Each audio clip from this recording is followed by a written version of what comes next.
To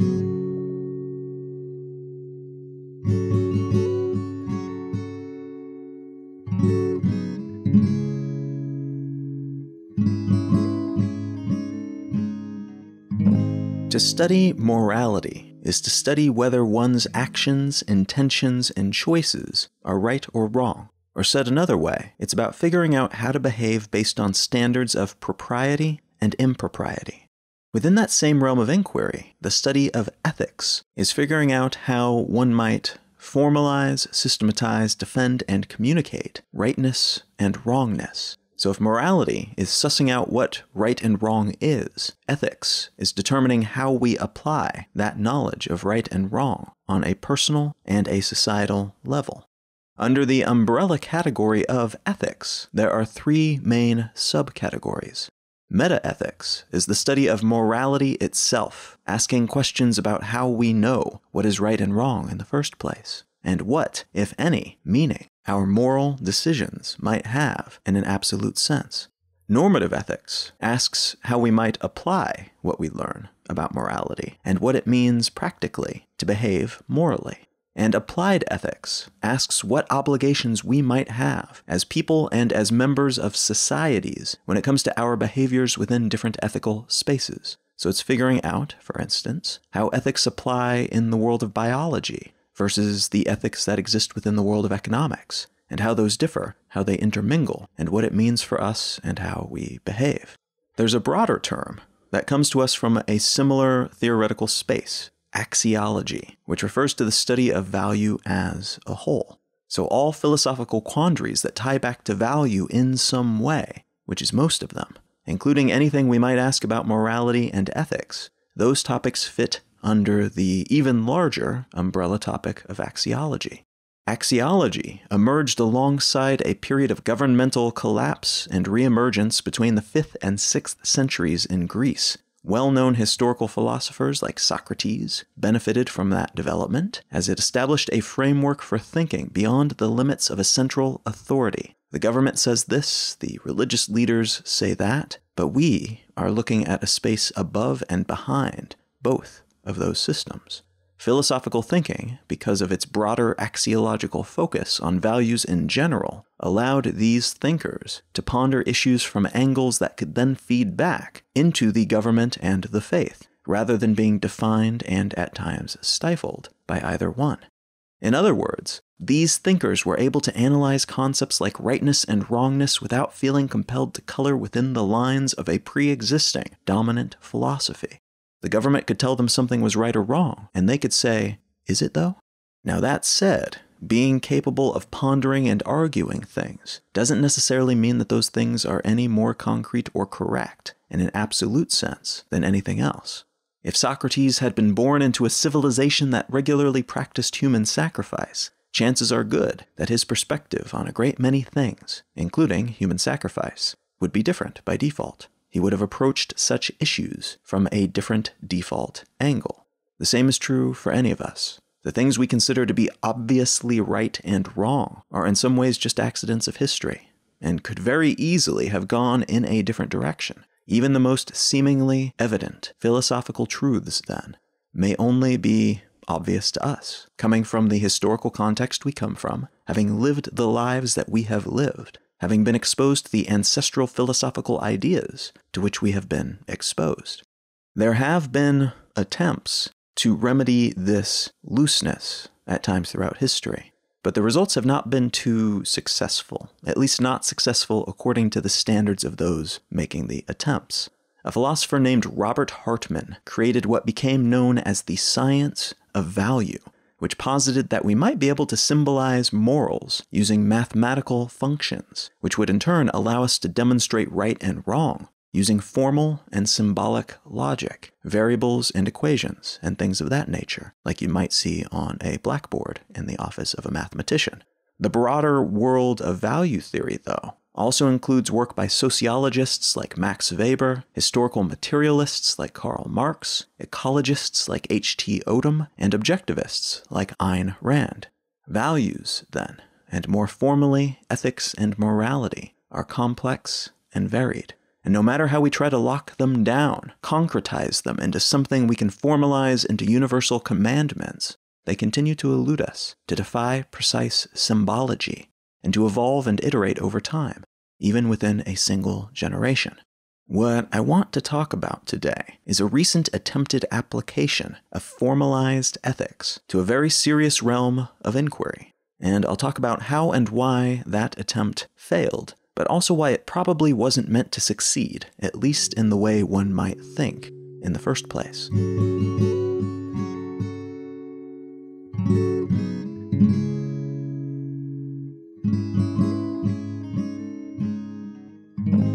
You are listening to Let's Know Things. I'm Colin Wright.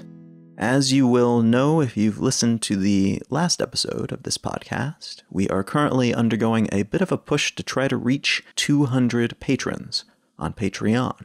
And the goal here is to get up to 200 patrons so that I can begin to produce an additional patron-exclusive episode each month. So the idea is to continue to do an episode a week, as I currently do, available to absolutely everyone. But for those who are keen to contribute monetarily to the show, I will also be doing an additional episode that will be available on my Patreon feed. So if you are enjoying the show and are interested in contributing in this regard, it doesn't have to be a lot of money. The most popular donation amount is actually $4 a month, which is about $1 an episode. That would be very much appreciated, but also something that would help us get to that next step. And I am looking forward to hitting that mark and having the excuse to geek out about even more things each month. A great big thanks to everybody who's already contributing in some way, shape, or form. And if you are keen to participate in this particular push, you can become a patron at patreon.com/letsknowthings.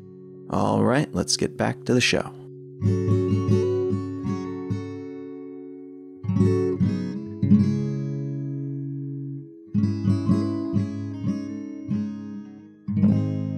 The article I'd like to start with today comes from Vox, and it's entitled, "Google Cancels AI Ethics Board in Response to Outcry." An ethics board is generally a group of people asked by a government, an organization, or a company to come in and present different perspectives on a topic that's considered to be in some way complex, important, and often controversial. There are ethics boards in all sorts of companies, filled with all sorts of people, so the creation of this board was not unto itself unusual. But a few of the decisions that Google made in stocking it with experts were, in the eyes of some, a little bit questionable. But before we get into that, let's talk for a moment about what this board was meant to help Google accomplish. This ethics board, officially called the Advanced Technology External Advisory Council, or ATEAC, was founded to help guide Google's actions related to artificial intelligence, specifically to guide the, quote, responsible development of AI, end quote, at Google. This board would have 8 members, and those members would meet 4 times in 2019, at each meeting discussing topics of considerable importance in this space, ranging from how AI can enable and empower authoritarian states, how AI-amplified algorithms can produce disparate outcomes, can stack the deck in some people's favor and against others, and whether and how Google should and could be involved with the many possible military applications of AI, among other considerations of that nature. All of which seems like a pretty good idea, right? I've spoken about AI and the myriad concerns we rightly have about it in terms of how it is built and utilized and regulated and so on past episodes. And Google, in particular, as one of the world's biggest companies and, importantly, one of the world's biggest investors in AI research and development, it's especially vital that they get their ducks in a row when it comes to the ethics of building and implementing artificial intelligence technologies. Unfortunately for Google, criticisms of this board began pretty much as soon as they announced it. The first crack in the board's foundation stemmed from the inclusion of a controversial figure on the board. Kay Coles-James is the president of the Heritage Foundation, a public policy-focused right-wing think tank that has had massive influence on American politics since the mid-40s when it was founded. They helped develop and implement the Reagan Doctrine, foreign policy initiatives. They pushed for Operation Desert Storm during George H.W. Bush's administration. They opposed and halted certain types of welfare reform during Bill Clinton's administration, and they played significant roles in guiding and amplifying the messages of both conservative Tea Partiers and of Donald Trump's administration, particularly his transition team.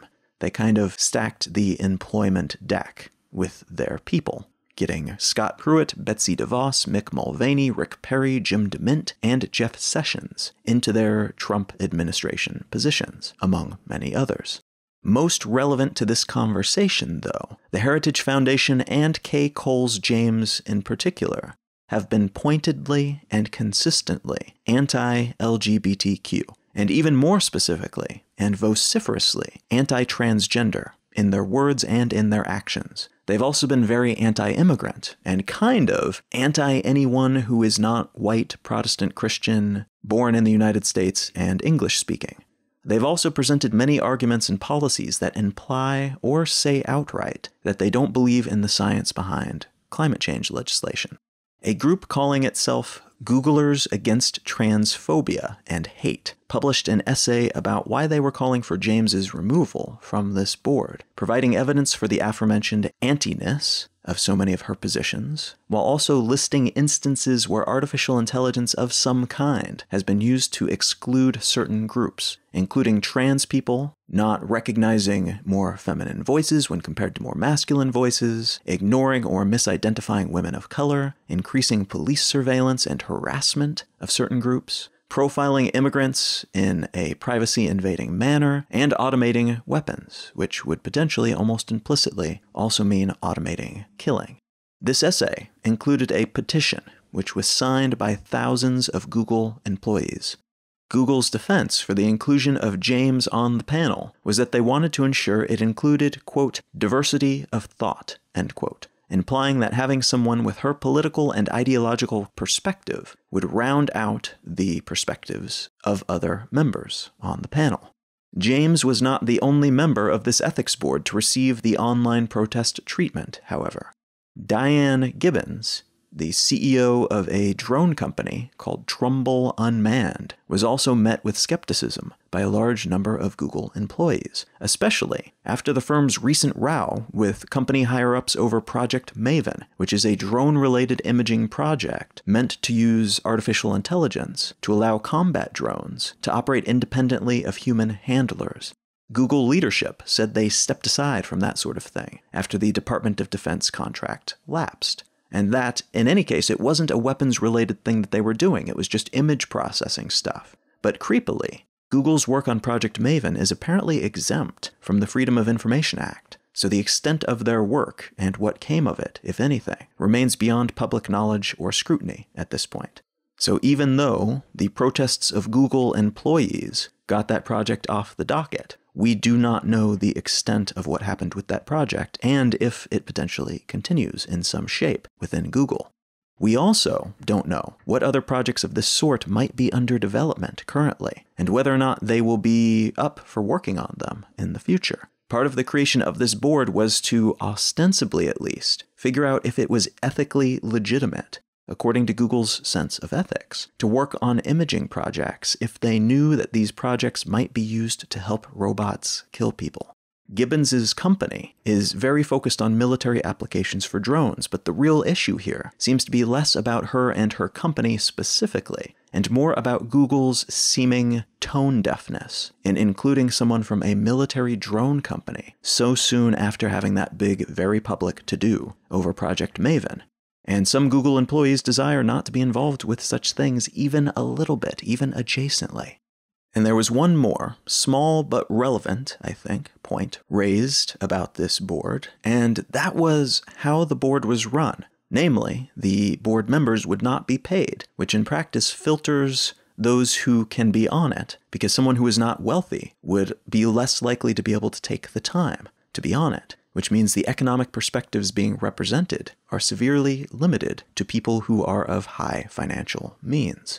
This issue wasn't the top one mentioned by those unhappy with how it was all set up, but it was brought up when the dominoes started to fall, and as board members started to quit. and that process hit an inflection point just days after the board was announced, when Professor of Information Technology and Public Policy Alessandro Acquisti announced that he would be declining the invitation to join the panel.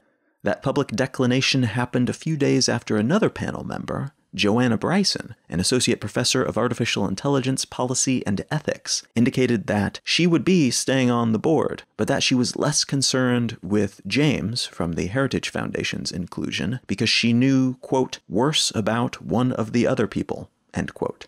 Both of these statements were published on Twitter, and other board members experienced a torrent of confrontations and sharp questions on the network as well, with users asking them how they can justify being a part of a board that has so many issues, has people that they consider to be horrible as core components of it, and so on. So that's the main story here. Google wanted to create an ethics board to help inform its actions in the world of artificial intelligence.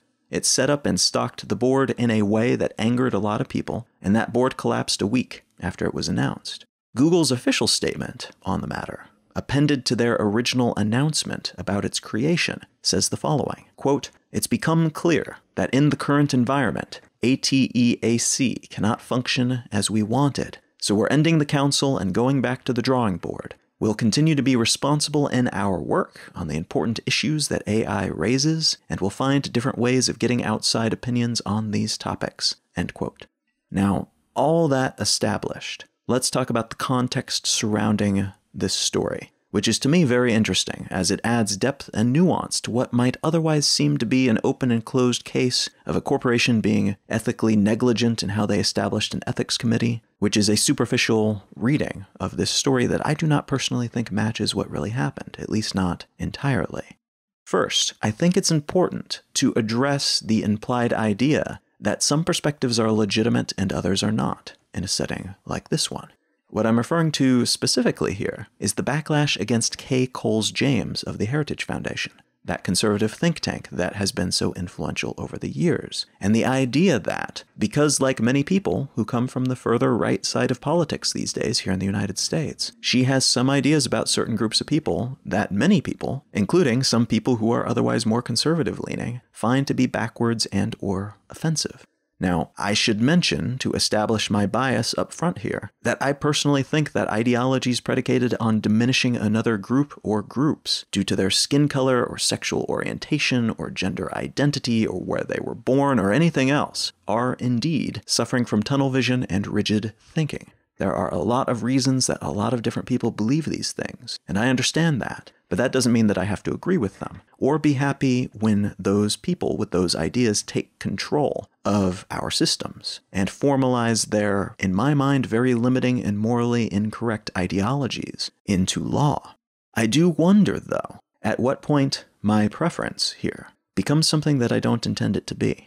Would I be happy, for instance, living in a world in which people who have firm beliefs against the LGBTQ community are forced to shut up, to never speak their minds? Some visceral part of me wants to say yes, but a more rational part acknowledges that such a reality would not be a democracy. It would be some kind of authoritarian state. An authoritarian state predicated on my ideals, maybe. One that serves me, at least superficially.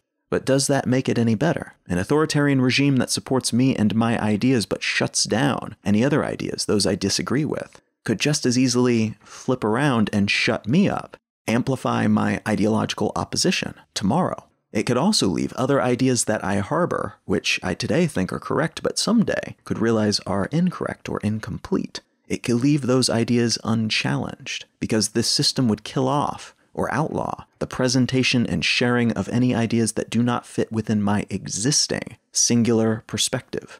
So when I ask if this is the right approach, to ban people outright for their beliefs, even when I find their beliefs to be unappealing or even abhorrent, that's what I'm asking. I wonder if I might accidentally contribute to the destruction of free thought and democracy, unintentionally, with the best of intentions, if I'm not careful. Of course, I could also see how my gray area perception of this situation might be different if it was me, or a group that I was a part of, being targeted by that particular person. I am left-handed, and if this woman was vehemently anti-Southpaw, seeing me as someone less than human, that very well might tilt the matter in a different direction. seeing as how it would become something closer to an existential issue for me. It may be that I find it relatively easy to step back and consider the bigger picture here, in terms of authoritarianism over democracy, because it is less of an existential issue for me.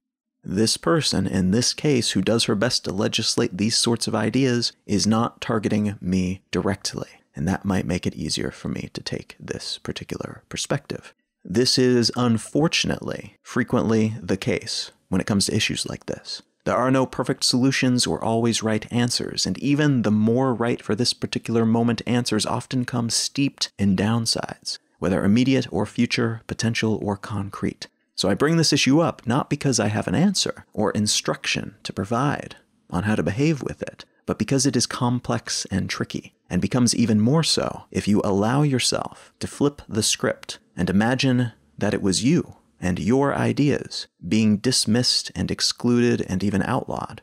Or, contrarily, to flip things around and imagine that it was you being targeted by those ideas, those ideologies that might be allowed to guide an ethics board for a technology company working on a set of very powerful tools that could very well shape the future in many fundamental ways. So this is not a simple clean-cut situation, even though it may seem to be upon first impression. A second point of context that I think is important to consider here is why this board was created to begin with.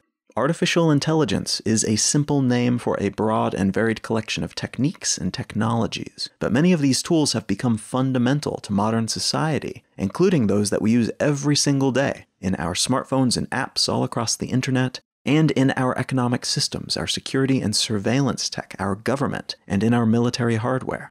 AI technology, then, is not just any technology. It is vital, potentially at least, in the same way that electricity has become vital. And this could turn out to be hyperbole, but there's a chance that it could prove to be even more vital than electricity in some ways, because of how bias can be implemented into AI without those of us on the outside realizing it. So that bias could be baked in at a foundational level, influencing everything that happens after. And the future could be adjusted as a consequence of that bias, for negative or positive, or more likely, for negative for some and positive for others.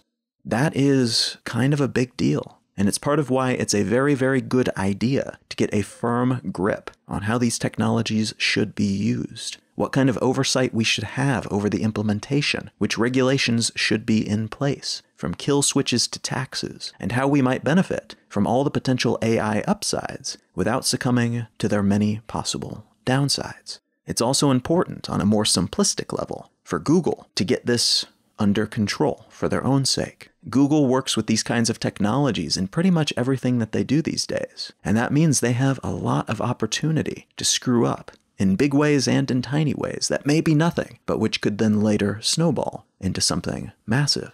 That means there are very good reasons for them to get fail-safes into place, but also to sort things out as much as possible ahead of time, rather than struggling to figure it out along the way. And that sorting, that figuring it out, will almost certainly involve a whole lot of just not doing certain things to begin with. Certain types of projects, certain types of AI, just avoiding wholesale some things entirely.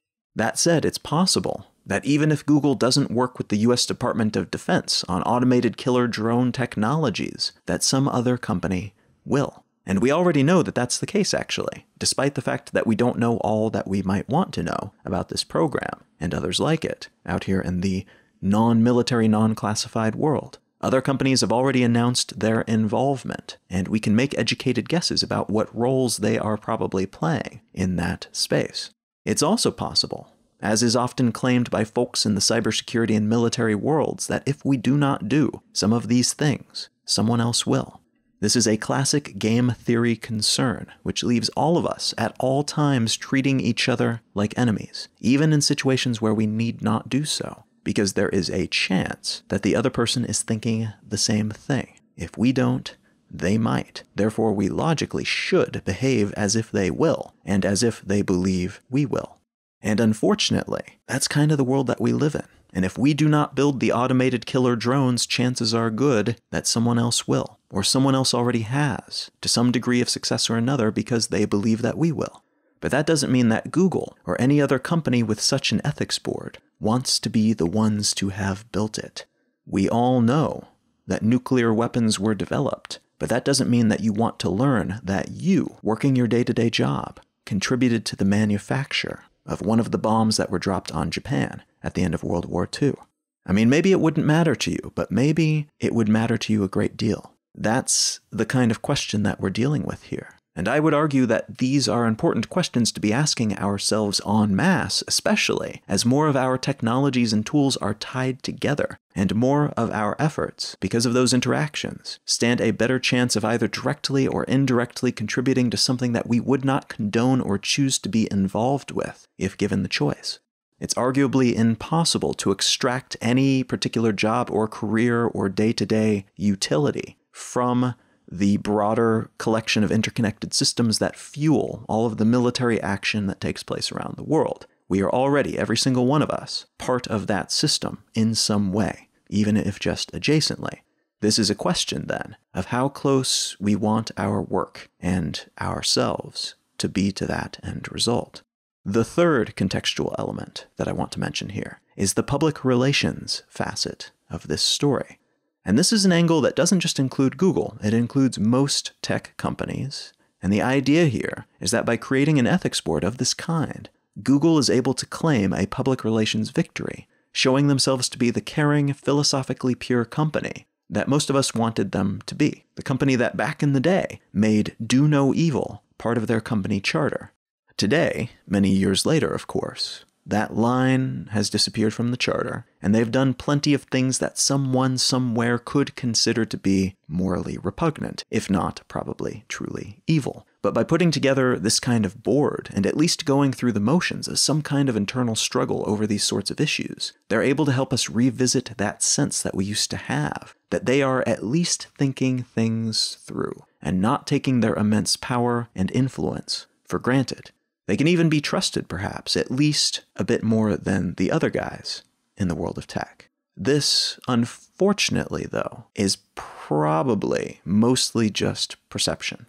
Ethics boards are a tried and true way for corporations, within the tech world and in other spaces, to foist responsibility for difficult decisions on other outside personalities and entities, and to get press credit for doing so.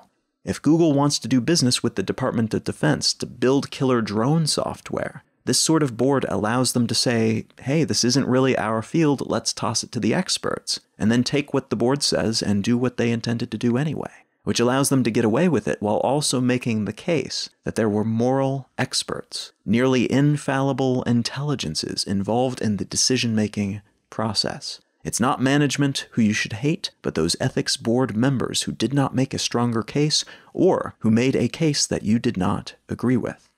And one last angle of this story, which is perhaps the most fascinating to me, at least, and which is also widely applicable to the tech world right now, is that ethics boards are possibly being used to stave off regulation.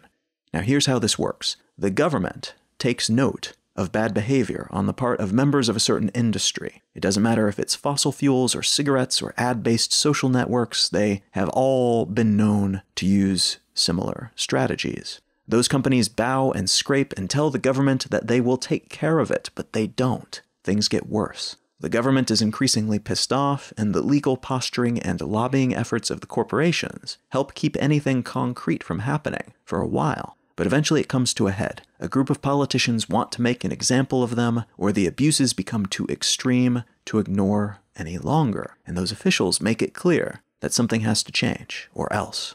These companies, then, set up an ethics board, some kind of oversight committee with ostensible moral credibility that will help them stop doing bad things.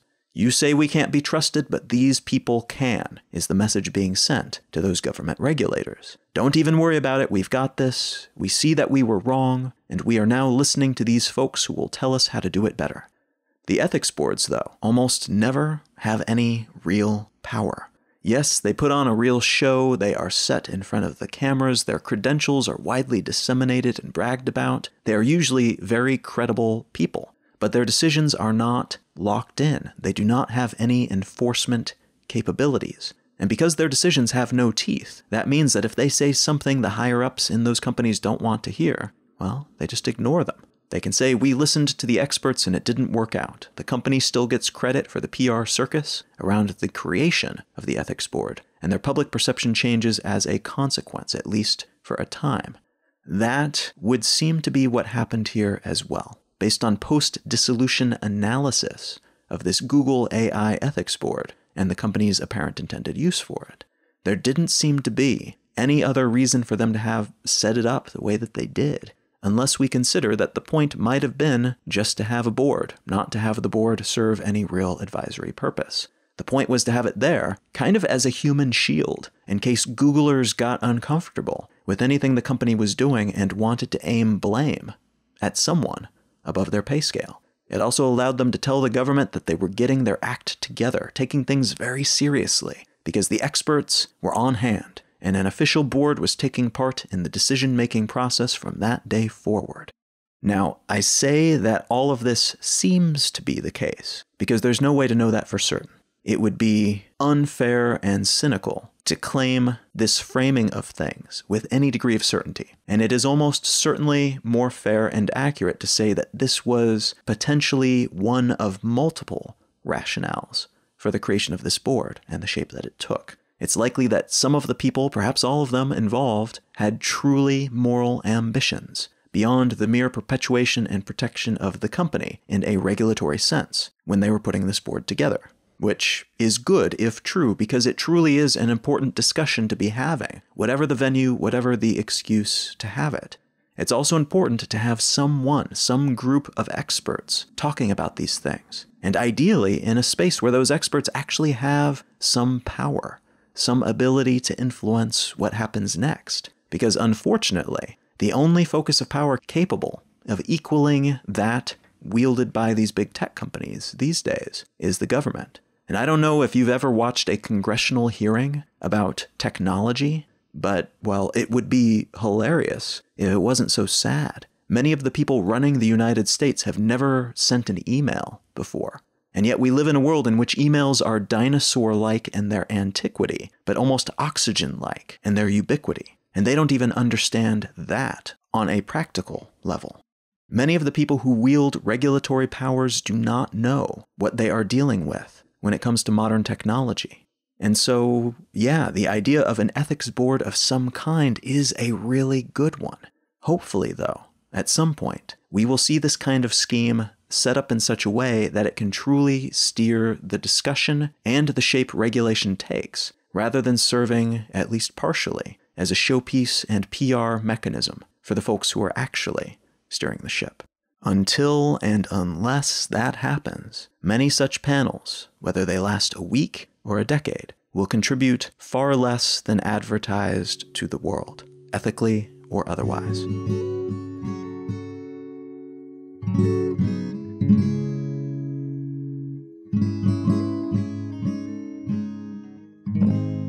So this show is created by me, and just me, each week, and it's something that I am so very happy to have the ability to do, but it does take a whole lot of time, and it's something that I would love to be able to dedicate more time to. It's just that I have to make sure that I'm able to justify that time financially at a certain point.